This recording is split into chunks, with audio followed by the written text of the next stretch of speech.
Section 2. You'll hear a talk about tourism in the mining community. First, you have some time to look at questions 11 to 15.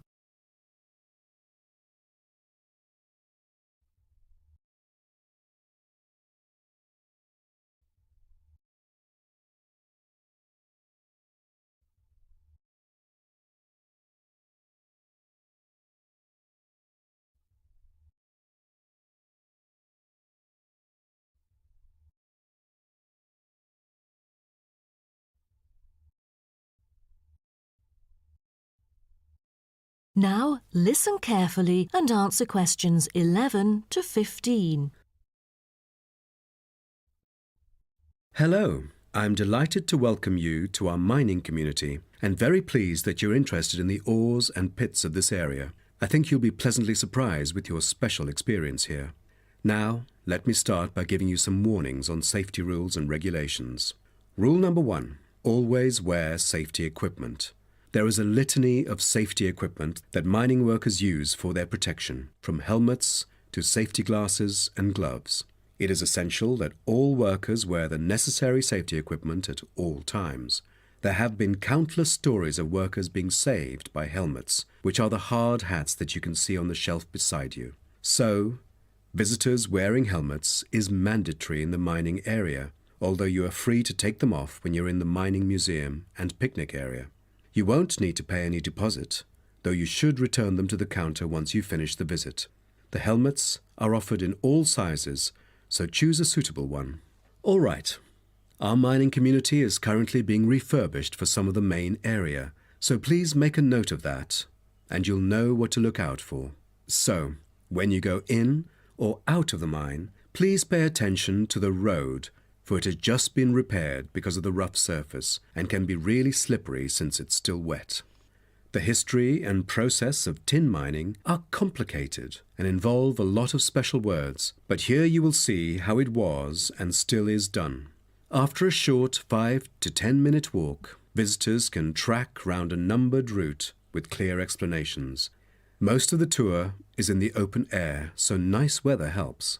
All areas are clearly posted with signs, but if you have problems travelling around or climbing up and down, you can turn to the staff here, and we are happy to help. If you're interested, Blue Hills Tin Stream is a working water-powered tin streaming mill that gives visitors a very clear idea of how difficult it is to get tin out of rock.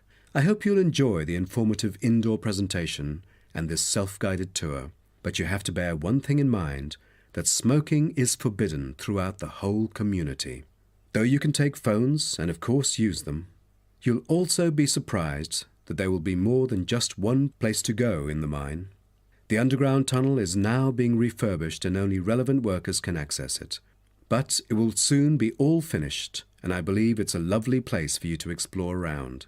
Don't forget to wear protective clothing. It's mandatory. Before you hear the rest of the talk, you have some time to look at questions 16 to 20.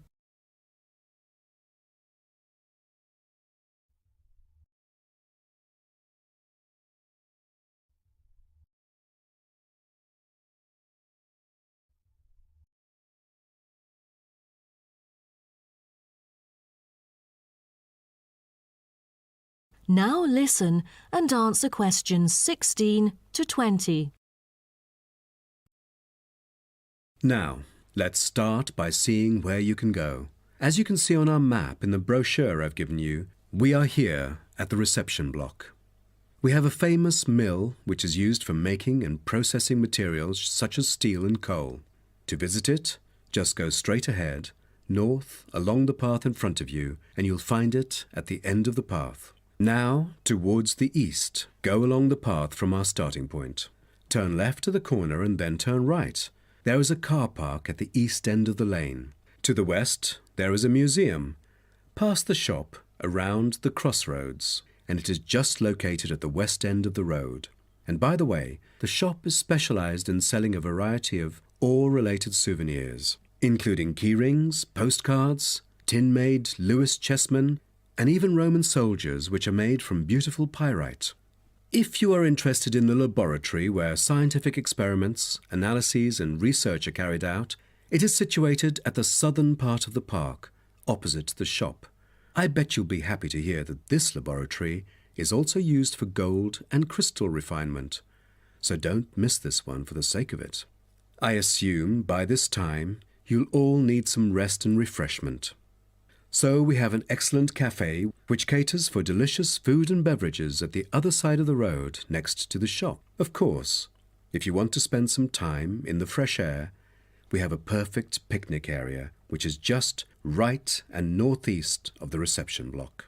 Further east there is a path leading to the northern part of the park, and at the end of it is the toilet. Now, most of the visitors would choose to use the mailbox and send the beautiful postcards to their friends. To reach it, just... That is the end of